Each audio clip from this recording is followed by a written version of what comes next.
Welcome back to the From Dusk Till Dog podcast. I'm your host, Erica Gonzalez, and I so appreciate you being here. I'm super excited about today's episode because this is one that I'm very passionate about and I've actually never done an episode about. So my guest, Don Hoover, is joining me today.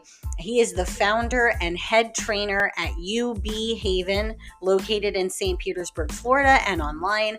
And between both of us, both of us have over 10 years of experience working in the dog space professionally, working with clients, and we're here to give you the lowdown.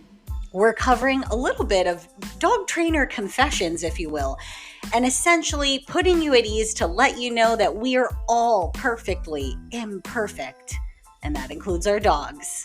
Let's get into it.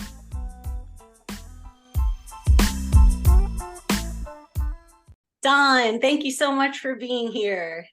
Thank you for having me. We're going to be talking about life with dogs from the dog trainer's perspective a bit, and just also kind of talking about the misconceptions that I think some people out there might have about our life with our dogs, or how our dogs as dog trainers' dogs should be or shouldn't be. So what would you say is a big misconception, Don, that you think people have about dog trainers' dogs? Well, I always say that my dogs are like the preacher's daughter. My dogs kind of prefer to be in trouble in that way of like how my clients think that their dogs are in trouble. And essentially my dogs are imperfect and they are real dogs and they are misbehaving at times. They're very well behaved at other times, and they're my companions and not my little slaves. And I really embrace their authenticity and try to just make their lives as peaceful as possible. I love how you just put that, because I'm going to say I love a lot today, because I feel like it's so nice that we're talking about this, because I'm so passionate about this topic, but I haven't really been able to talk about it like this. So I'm extra excited. And I love how you just put that, because I dogs are imperfect, and I'm always saying we're imperfect. And I always have told my clients in the past, I'm like, we're all working on something. No one's got themselves hung up in the gallery at the museum with a little lamp over them, and it's like the perfection. Let's all just look at this perfect thing. We all have a little bit to work on. So I really love that. Do you feel like people, and I know I've gotten this, where I'll go over like a friend's house, or I'll meet somebody somewhere and we're talking, and their dog's doing something, maybe misbehaving, air quotes, they think they don't like it, it's unwanted behavior, maybe the dog's jumping on me or whatever. And I feel like they have this notion that I'm judging them, or that I'm upset that their dog's like, oh my God forbid. And they'll apologize profusely to me as if I'm expecting the dog to do something else. Do you get that? And what do you feel about that? I feel like that's out there in the public, not everybody, but I definitely feel like I get a lot of apologies that are not warranted. They do not need to be sorry to me, but I feel like they feel like I'm judging them or something. Yes, I definitely get that a lot. And I think a lot of people also at times maybe assume that we carry this secret magic wand in our pockets and like their dog is going to be perfect around us because we're a dog trainer. And I wish that was the case, right? Just a magic fairy dust that follows us around and we just waft it into the air. My rate would definitely go up if that was me. I know, right? Like that will be extra for the magic fairy dust. I feel like do you feel like why do you feel like this is an important topic to you?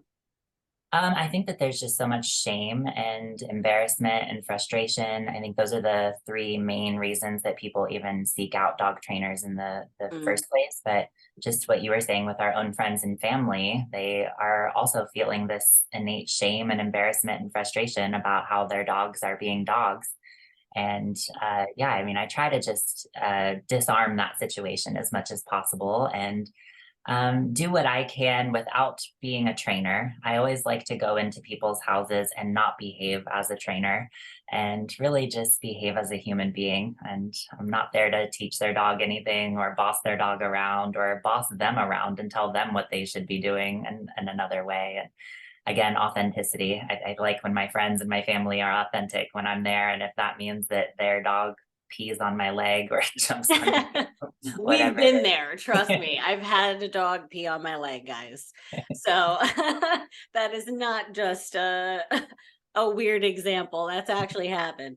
Yeah, I love that you said human, just being a human being, because I do, and maybe you could speak to this as well. I think sometimes, and I think we're moving more to this notion of we're just trying to like live a better life with our dogs. We're just trying to, we're all family, you know, dogs are part of the family, and we're helping them, and we're their guardians, and as I like to say, life guides. I would love a life guide. If anyone wants to do that, please send me your resume. But a life guide for our dogs. And I think sometimes as a culture, whether it's the movies or the TV shows or, you know, other things on social media and videos of dogs looking robotic, if you will, or every, you know, the trainer or the person says, do this, and the dog's like, oh, I'm doing it like right away. And of course, do I want my dogs to generally kind of listen to me? Sure, for their safety of living life together. And of course, you don't want your kids running around amok everywhere. And I don't want my dogs doing that. But at the same time, I feel like as a culture, people tend to, because of what they may see online or on TV, expect dogs to always be obeying and always be, again, air quotes around obeying. I don't even like saying those words just because language is so important. But, you know, I feel like they always feel like the dog needs to be obeying and listening. And if they're not, something's wrong. Whereas you know, it's not necessarily something's wrong. We just might have to reevaluate, reapproach, maybe not bring the dog to that thing that they're not doing well with. And we'll get into some of the things not to do today as well. But touching on just the vibe of it and the, like I keep saying culture, because I feel like in America at least, there tends to be that notion of the dog being perfect, and like you said, imperfect is more the norm. So what are your thoughts on just the culture and people's what they're seeing? Do you think that plays a role in them thinking the dogs need to be doing X, Y, or Z? Absolutely. Yeah. You're reminding me of one of my absolute favorite books, The Culture Clash by Jean Donaldson. That book Yes. is exactly a deep dive into this topic of how, particularly American culture, Walt Disney has ruined our viewpoint on what living with a dog is. And the minority of dogs are airbud. The minority of Mm, dogs are these dogs that enjoy being around people and other dogs and new situations that have unpredictable circumstances. And yeah. I think that that imagery that is more present than what you and I teach our clients is a big problem in our culture in general. And Yeah. it's really setting people up for failure and their dogs up for failure. And a lot of people are getting breeds that they shouldn't be getting, or living in environments where a dog is not a good fit. And So again, true. just the title of the book is the whole topic of what we're saying. It's a clash of cultures. Dog culture is a direct clash into a lot of our American ideals. Well said, Don. And by the way, for those that may not have heard that, I'm going to repeat it for you. Jean Donaldson's book called The Culture Clash, which I love that you said is one of your favorites, because it is one of my favorite dog books. So for anyone listening, go check out Jean Donaldson's Culture Clash, because it dives much more deeply into this topic. And absolutely, dog culture and human culture are not one and the same. I know we want to think it is, but it is very different. And it's up to us. That reminds me to make a note. It is up to us to be more aware of the dog's culture. Dogs can't sit and read a book about human culture, but we have the luxury of sitting and reading a book about how dog culture is and how we can be better pet parents and guardians for them. So I always like putting the responsibility back on us humans, because at the end of the day, we are the ones making the calls here, guys. So we have to make these changes. We have to educate ourselves. We have to try to work with our dogs, because if not us, who is going to do that? Certainly not a dog trainer. We can help you, but we're not that dog's pet parent. You are. So it is on you to get a little better with this and learn as much as possible. I'm always learning. I'm still learning. And I know Don's, nodding his head, because all good dog trainers know we're all still learning. You're always actively trying and working with your dogs. So another thing I wanted to touch on, Don, is this, like, I want to dive into some issues and some personal stories, and maybe you have some. I know we talked a little bit before we hopped on about life with our dogs, but and for anyone who's like read some of my blog or seen some of my stuff, I have a third dog that we got less than a year ago in August. At the end of August, it'll be 1 year. But Mr. Bruce Wayne, yes, named after Batman, Bruce Wayne Gonzalez, what a name. But we got him, and his rescue thing was like, he's awesome with everything. And I'm like, okay, we'll see. And then he wasn't awesome with a lot of things. And I think a lot of people have this problem. Like they go rescue a dog, or they get a dog. I've had plenty of dogs from breeders that wind up having, issues. What dog doesn't have issues? I have issues. I'm a person. We all have something we're working on. But Bruce really, really tested all of my abilities as a trainer. I broke down several times about the difficulties.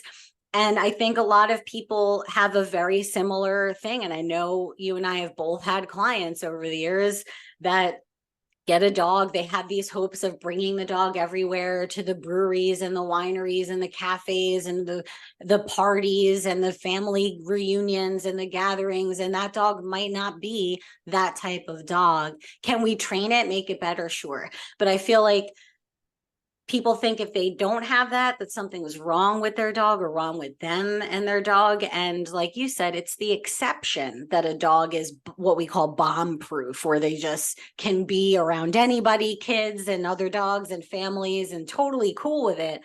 And I feel like people need to know that that's the exception, not the rule. It is the exception. And if you have that, yay for you. But even us dog trainers have to, like, I won't bring Bruce to certain things. I won't subject Freddie to a large group of dogs that are playing very rambunctiously, because is he gonna like go and attack everybody? No, but I know he doesn't like it. So he might tolerate it. Doesn't mean he likes it, right? So what are your thoughts on that, of just being okay opting out of certain things, and also sharing from your own personal stories about, even we dog trainers know our dogs' limits, and our dogs are not necessarily all bomb-proof dogs that are going to be running around everywhere around town off leash and doing whatever, and they're perfect. So what are your feelings on that, Don? And do you have any personal anecdotes with your pups? Yes, I find myself opting out of many things with my own dogs. Not that my dogs are kept in a dungeon or isolated from the world, but we Right. definitely opt out of a lot of those kind of chaotic environments that stress me out. And I don't know why, one of the things that's popping into my mind about what you were just saying is the topic of neoteny, which kind of ties back to my personal experience. I have a breed now, the hairless Chinese crested. I have 3 of them, and they're all rescues, but it's obviously something I know a lot about at this point, is the breed that I have.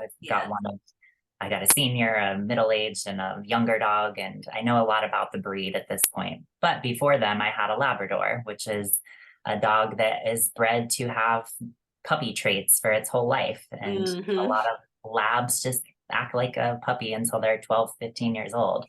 And that's what I meant by neoteny, is that kind of like perpetuation of these younger traits in dogs. And the Chinese crested is not that at all. And they've taught me a lot about what a authentic adult dog prefers with their lifestyle. And authentic adults, as they age, they lose their desires to be around breweries and a ton of people and Mm, all of those things. So, I think again, that imagery that's put in our minds with all of these opportunities to take our dogs places, the opportunities don't imply that you have to do it, that you should right. be doing it. Yeah, So that's my absolutely. personal experiences. My own dogs are not that Labrador now. They don't really enjoy a place like that. And I come up with alternatives for them for those things. And, we Yeah. still get out and about, but in a safe way that is mutually enjoyable and not me pushing my preferences onto them. Yes, pushing preferences. Let's talk more about that because, yeah, I think I think you alluded to this as well. Like 20-year-old Erica, I'm 36 now.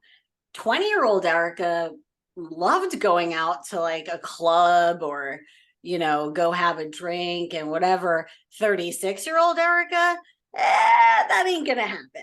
I'm gonna be on the couch, watching some Netflix, binging some Netflix show and just relaxing with the dogs at this point. So we all go through phases. So even if your puppy or your younger dog was really good at, they might age out of that just as we humans age out of certain activities.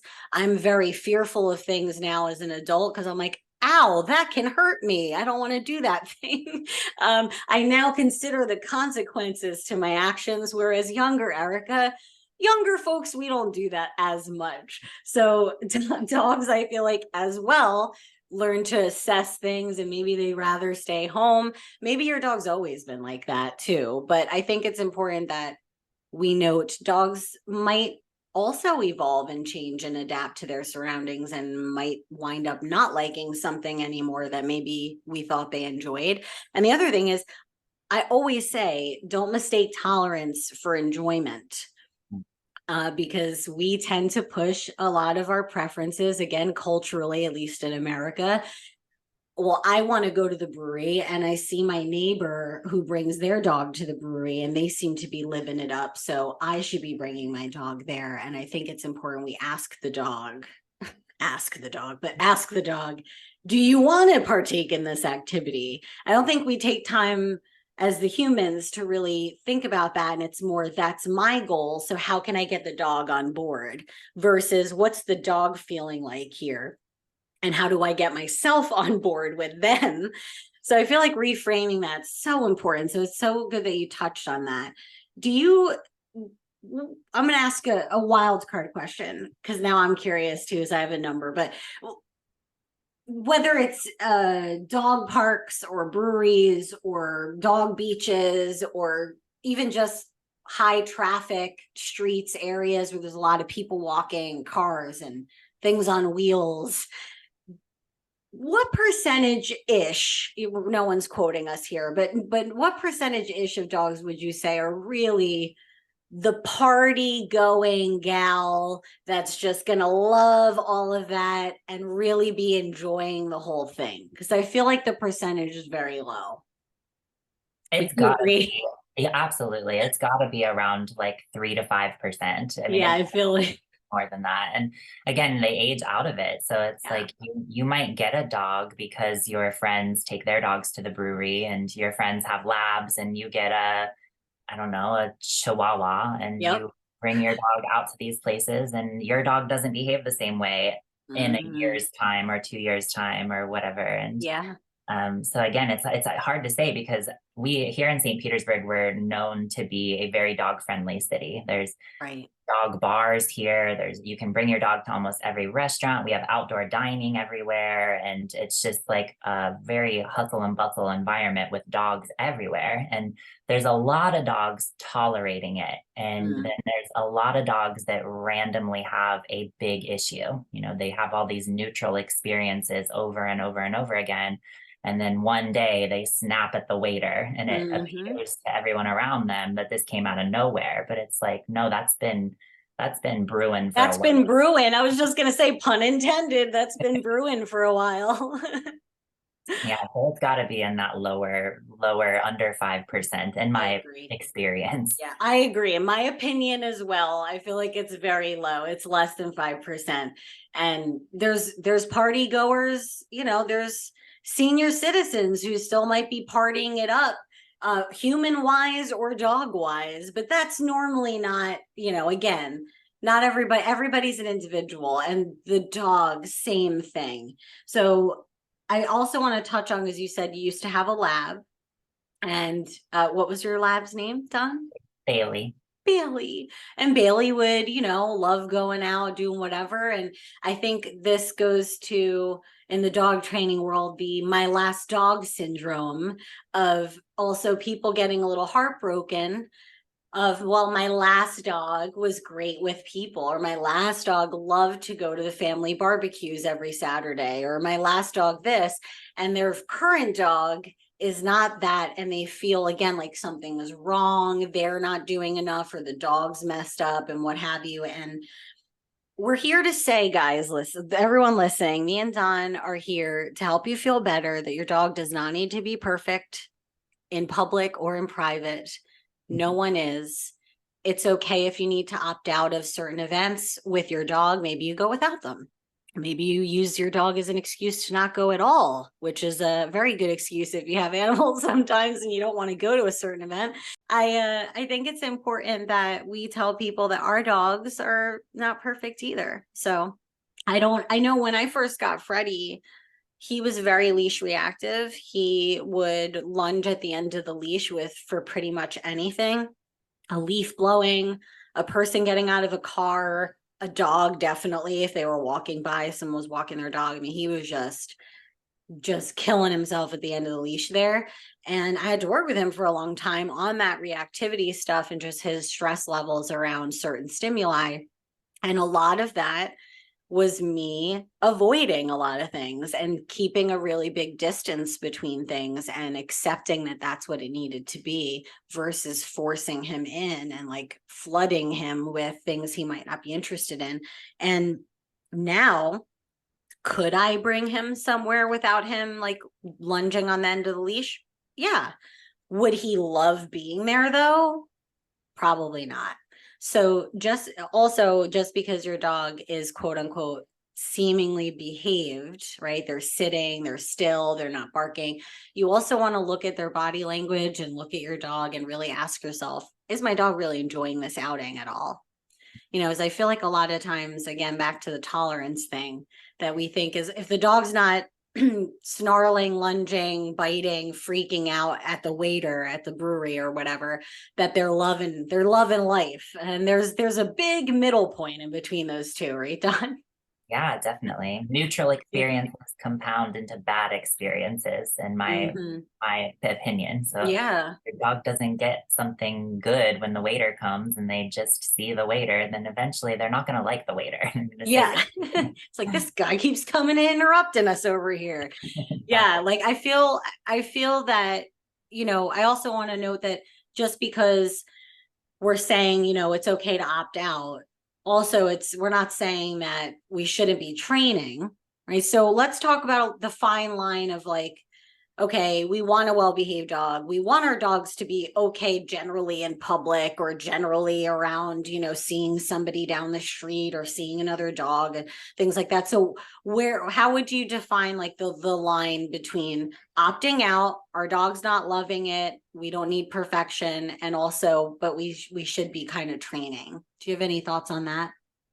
Yes, one of the milestones in our behavior modification training plan is reduce stress in necessary day-to-day interactions. So that is important. There is that fine line of training where, like you just said, I believe Bruce, what he's doing better now at these things, but that could in part be because of his limited exposure to those things. So I kind of compare that to like charging up the good boy battery. You're like allowing his good boy battery to charge up by not taking him to the brewery and flooding him with information. So I think a lot of times we have to ask ourselves, what is the goal here? What is the realistic expectation for this dog? And we're not here to turn Bruce into a golden retriever.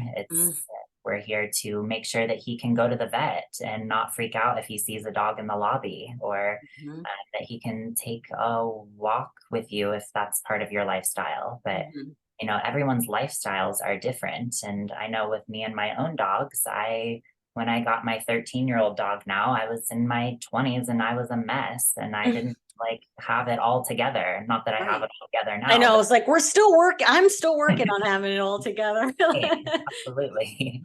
But I lived in an apartment and I, lived in a place where we had to encounter a million things every time he just had to go to the bathroom. Right. And, that was made it hard to charge up the good boy battery. He definitely acquired some reactivities from like Mhm. overexposure to certain things. So, it's all about strategizing for what your lifestyle is and what your dog is and what your day-to-day necessary interactions are. You've got to Right. go to the vet, you've got to go to the groomer, got to get his toenails trimmed, all of those things. So definitely training helps you prepare for those things, but doesn't mean that you should, take your dog to the brewery and do a session there just to try to make a square peg fit in a round hole or whatever Right. that phrase is. Yeah, no, that was it. You're absolutely right, because we're kind of forcing a much higher level of that than what's needed. And I think I want to touch on that lifestyle, because I think with people, whether you have a puppy or a newly rescued dog, or you're chilling with a dog you've had for 5 years, I think sitting down and saying, hey, based on my lifestyle, what are some pretty non-negotiable things that this dog is going to be exposed to or going to have to deal with? Maybe you have a small toddler. Maybe you do have a breed where you need to go to the groomer regularly. I've avoided that, thank God, with my dogs.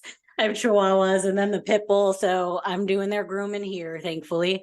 But maybe you play in a band and you're going to be hearing, guitar sounds are going to be going on, or drum sounds are going to be happening that your dog needs to get somewhat okay with, or whatever. That look at your lifestyle and sit down and write out on your phone or on a notepad and say, okay, what are some big things that our day-to-day or routine around here, and let's start with that, like the vet, like the groomer, handling, cooperative care, like prioritize those things before we're going to the brewery, before we're going out to the dog beach or the dog park. You won't ever catch me at a dog park personally, just throwing in that little anecdote. No offense if you do, just saying.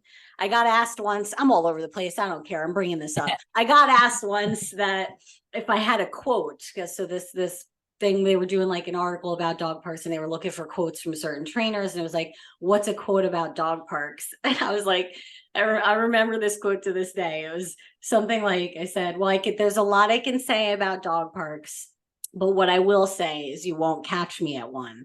And that's very true to this day. And again, that's because I know my dogs won't really be thrilled with being basically at a nightclub. That is a nightclub for dogs, or a day club, if you will. And my dogs are not club going guys and gals over here. I'm not. So I also don't have a good time. Yeah, I Right. can't fully shut off what I know. I can't fully shut off all of the things Right. that I've learned. So going to those places, I am a ball of anxiety and I'm not my best Facts. self. And yeah, Facts. The anxiety. So I struggle with anxiety and depression, and I've had these, and I think if you yourself listening, or you have someone in your friend group or family that struggles with these types of issues, it makes you further appreciate the stress and anxiety that is on dogs. So I think it's really important to make note of that. We're all stressed sometimes under certain situations. Sometimes I'm in the middle of eating an ice cream cone on a nice summer day and my anxiety comes up. How do I explain that to somebody? So sometimes our dogs are going through some shit too. So let's lead with grace and compassion and empathy. Empathy is my ethos. So the more empathy we can lead with our dogs and in our own lives, I think the better off we'll be. So Don, talking about goals, and just so if someone listening does have a goal with their dog, maybe their dog doesn't have significant issues, that aside, maybe they're working with them a little bit, or maybe they just rescued a dog and they would like to maybe walk out in public somewhere, and have their dog be well behaved. So our goals may be just a little more focus on leash, or not, barking at things, something a little more manageable that we can train and focus through. I think it's important to note for people that the goal, that being the goal, yes, we want to get to that, but it's also vital to look at how we're going to get there.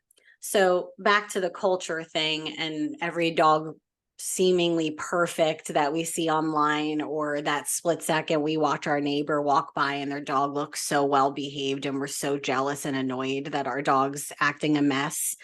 And, you know, getting how we get there. So to me as a trainer, how we get to that goal matters just as much, if not more, than the goal itself. And, I always like to talk about using positive reinforcement. And for some, because I hear this, I'm sure you have as well from clients who are just out there, that it can seem to take longer. It could seem like it's, man, I'm putting in this work and I'm seeing a little improvement, but my dog's not like sitting on a dime like that other guy's dog or whatever. And so what are your thoughts on the journey there? And how do you talk to clients about that journey and how to look at the goal versus how we're getting there? Yeah, I think it's really helpful to be working with a professional that knows the local landscape very well. So for instance, if a client of mine has this pigeonhole kind of goal of they want to take their dog to get coffee with them, well, this coffee shop over here is busy on and popping Monday through Sunday, has a line out the door. Everyone has their dog with them. But this really cute hole in the wall place around, like off in the cut, like you can get in and out, and you might be one of 2 or 3 dogs there, and you can, treat it as a little training session and kind of scope out where your dog lies with this goal that you have. And Mm, kind of like meeting them where they are. And some clients have a little bit more of a severity with their goals, and sometimes that conversation comes with, is this dog the right dog for you? Rehoming is often a viable option, as much as it is not my favorite option, and I don't want to see a dog end up back in the system. But right. there are times where that is a very real option for a client. And if you got this dog from a shelter, but you want to be going to a cafe with your dog, and that's all that you got a dog for, Mm, you might not have the right dog. And we might need to talk about matching you up with a better dog. And mm-hmm. maybe you should meet with a behavior consultant before you adopt your next dog, and Ooh. get matched in a Tinder sort of fashion on what dog you need. So I think it really varies client to client on what these goals are, and kind of blending where they are in their life and how much work they're willing to put into training for these goals. I think that once you present the potential training journey to a client of, okay, if this is a goal for you, this is likely what it's going to look like doing it this way, knowing that I am not the trainer that's going to make your dog afraid to misbehave. So Mm, I'm not going to take a fast track approach with your dog that's going to provide this impressive result to other people's look that are looking at you. I'm going to take a journey that is a scientific journey that's positive and that is going to provide long-term results. And you, as a client and not a professional dog trainer, I don't know how realistic it is for you to put in the work for your dog to achieve that goal. And is it worth sacrificing your dog's quality of life in the meantime for you to be really pushing this storyline on them if really all you want is to go get a cup of coffee? So, My God, there's so many gems in everything you just said. I can hardly hold it together. So, just highlighting a couple of Don's points here again.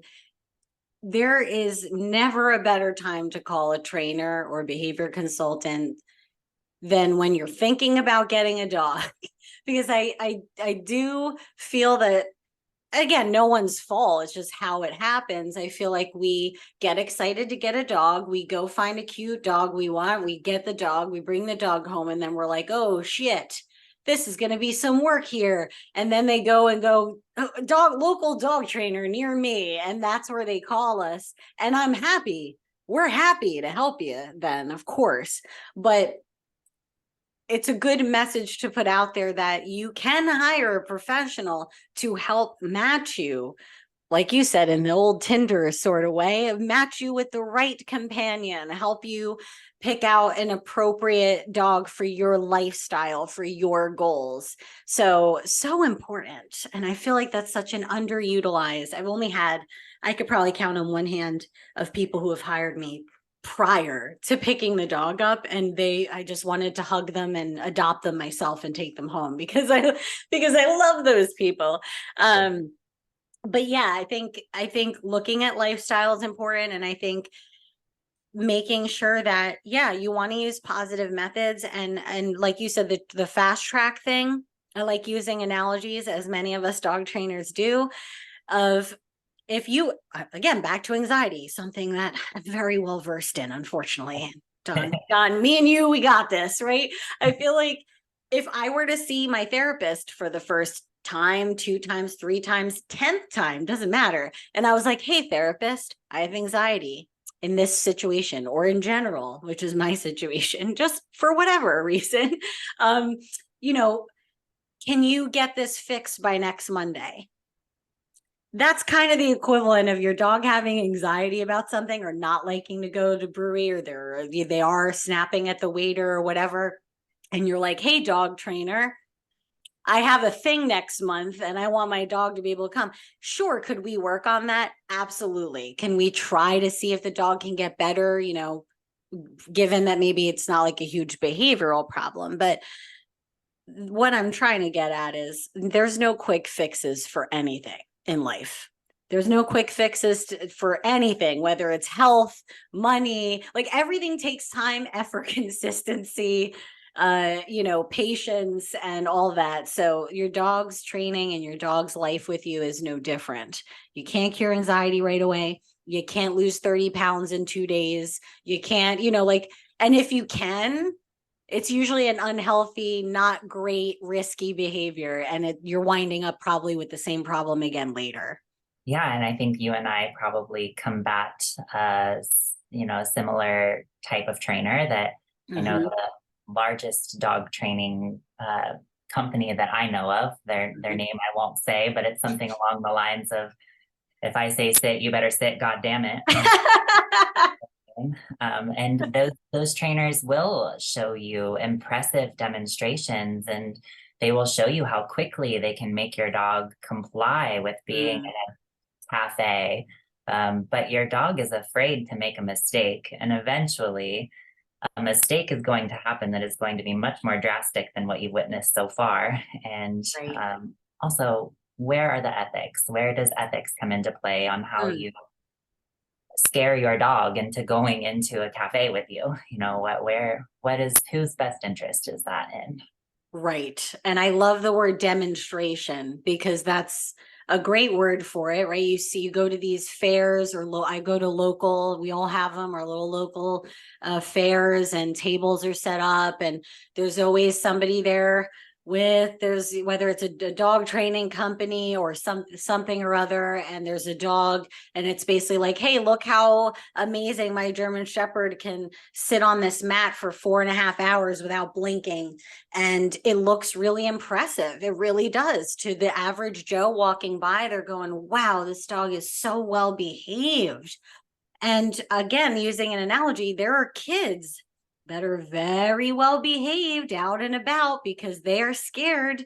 If they do one thing incorrectly, they will get hurt or in trouble or emotionally disturbed, or whatever happens. They know there's going to be a negative consequence, so then they hold it in. And to the outsider, it looks like, oh, what a happy, well behaved child.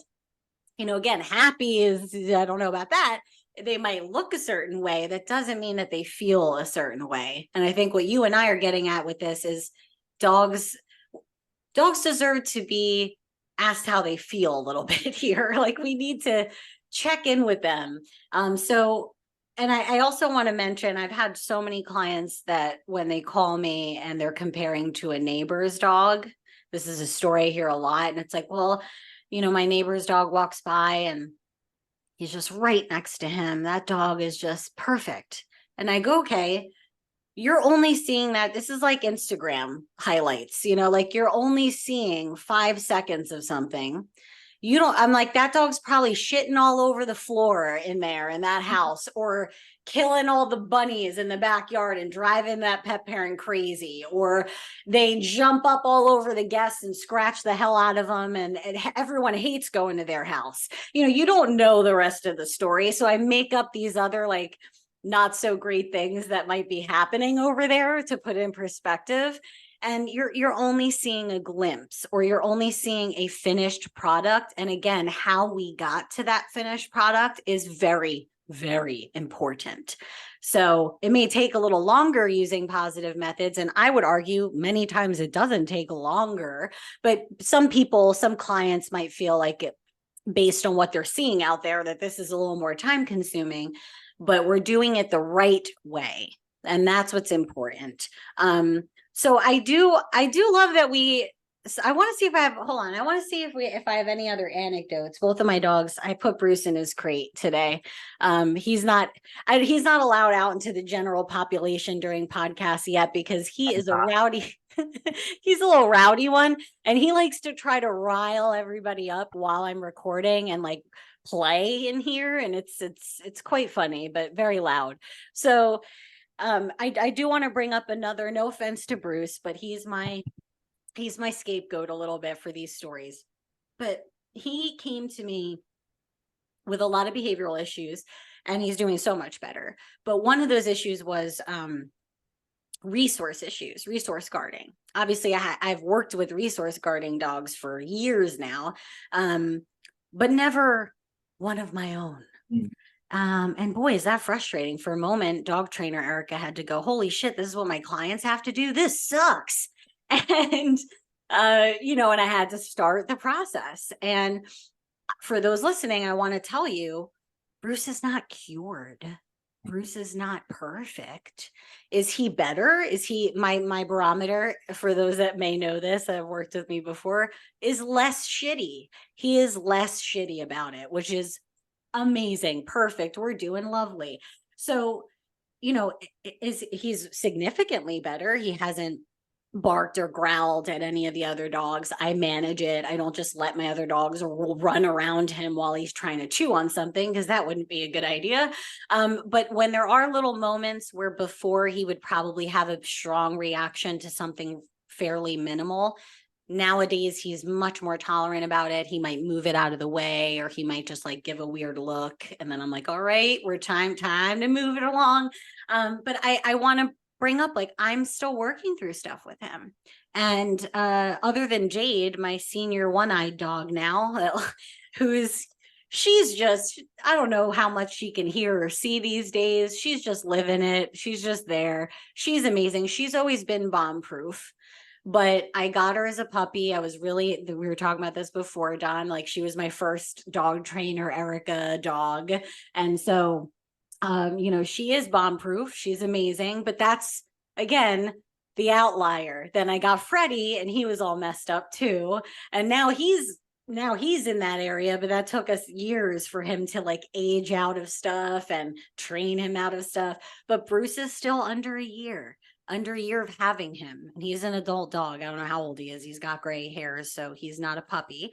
But I just want to remind everybody that even the dog trainers here talking to you today are dealing with issues with our dogs. We're training on certain things, we're managing certain things, and there are some things that I just don't give a shit about, right? Do you have things with your dogs where like another person might be like, oh, they should be doing this or that, and you're just like, whatever? Do you have that? Oh yeah, lots. Yes, me too. It's normal. It's normal. There's times where Freddie will stand at the back door if we're going out, and he'll just look at me and be like, I ain't going out there. And he'll give me the look, and I'm like, all right, man, it's okay. Like, old Erica used to feel like, no, I said we're going out. And again, I'm not like kicking him out the door or acting crazy, but like in my mind, I was like, no, I'm a dog trainer. He should be coming out because I asked him to come out. And, I quickly realized that That's ridiculous. It's okay. He's not like pooping on the floor the next second. He doesn't have an issue. So I just let him do his thing. And I think it's okay to sometimes allow your dog to opt out of stuff when they're telling you they're not interested. But what's something little that you let go with your dogs? My youngest Trip, he always wants to do what I don't want him to do. So very relatable to what you just said. If I want him to go outside, he doesn't want to go outside. If I want him to come inside, he doesn't want to come inside. It's just Her. always like the opposite. That's what he wants to do. And I think I've inadvertently trained him to do certain things like that because it gets a Yeah. giggle out of me. And Uh, like, I of course would love for him to listen to what I have to say, but he sometimes doesn't. And that makes me laugh because he's a little 8-pound boss of mine at times. yes. I'm just working for them, you know? Like I just clocked in for the day. Yeah, same thing with the chihuahuas that are a little extra spicy. I'm learning now as a chihuahua mom now too. I have the pit bull thing down. They're pretty easy, but you know, the chihuahuas, they have some sassiness, which I like as a Puerto Rican woman, the Hispanic nature. I understand this in them. I understand the spice. But yeah, I love that we're letting people know it's okay to let your dogs be dogs. It's okay to opt out of things. It's okay to listen to your dog sometimes. Obviously, I don't want them dragging you down the street and attacking your friends and like acting a mess. We're saying this within context of these other little things. It's okay to let it go. It's okay that it's not perfect. Don't blame yourself. You're doing a good job, folks. Just hang in there with your dogs. They're doing their best too. We're all just trying to get by in this life. Man, I sound like I'm on a Lifetime movie, but seriously, it's true. I did want to ask you, Don, what's something you wish more dog parents knew in general about life with dogs? Maybe something we've touched on already, maybe something not, but what's something you wish more pet parents were aware of or knew, or something you want to disclose that might let them into our world a little bit more? There's a million things. I I think know. my biggest thing though is infrastructure building. Just Mm, having a daily system with your dogs that makes sense for your lifestyle and does not require you to become a professional dog trainer and does not require you to know a lot of jargon and a lot of things that we as dog trainers and behavior consultants know. mhm. And when you have your infrastructure really solid, and when I say infrastructure, I'm talking about your veterinarian, your groomer, your pet sitter, your baby gates, your leashes and harnesses, the food that you feed, and just the really hard work of having a dog is building that team and building that infrastructure. And especially if you're a new dog owner, a first time dog owner, and you don't even know what it's like to travel when you have a dog, or you don't know how to prepare your dog for long term vet care, and you don't know how to choose a dog that is the right fit for you, and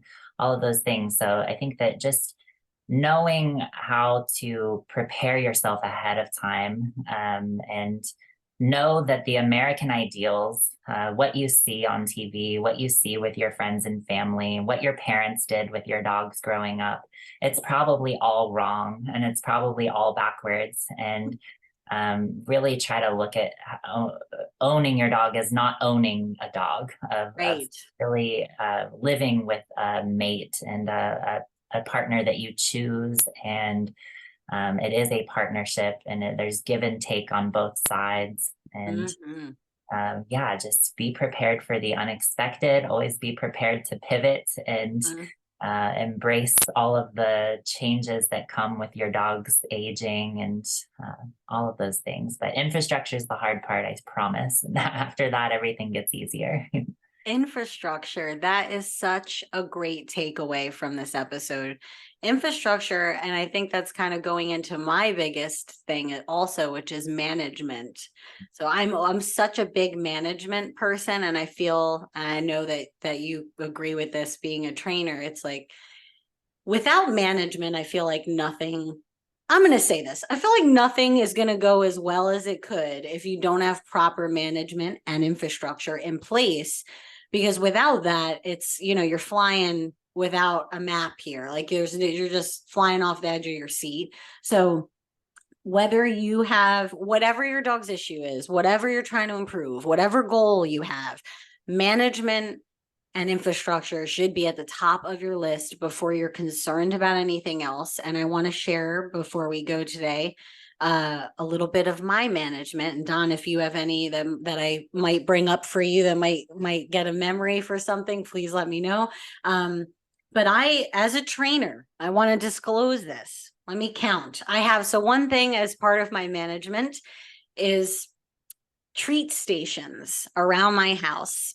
And I have one by the back door where we go in and out of the yard. I have one in the living room den where we watch TV and hang out as a family. I have one near Bruce's crate because Bruce's crate, because Bruce. And then I have one upstairs in our bedroom because our dogs come up and sleep with us up there, and I'm working with them up there sometimes. So I have three, maybe. Oh, I have one in my office right here. Right here. Actually, I'm going to show it because I have receipts. Here's the treat shake. So, okay, I just woke up the two that are, they're like, wait a minute, what sound is that? So I have like 5 treat stations around my house to this day, right now. And I've been training dogs, as have you, over a decade, both of us. And we have these things in our house.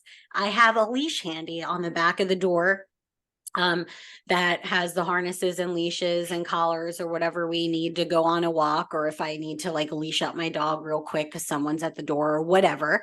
I have that easily accessible. This is about having things handy, because how many people do we know, and me, I was this person at one point before I was like a dog trainer, but hey, oh, the dog's doing something good, or we need to redirect the dog. Where's that one bag of treats in the one cabinet in the kitchen that no one can reach?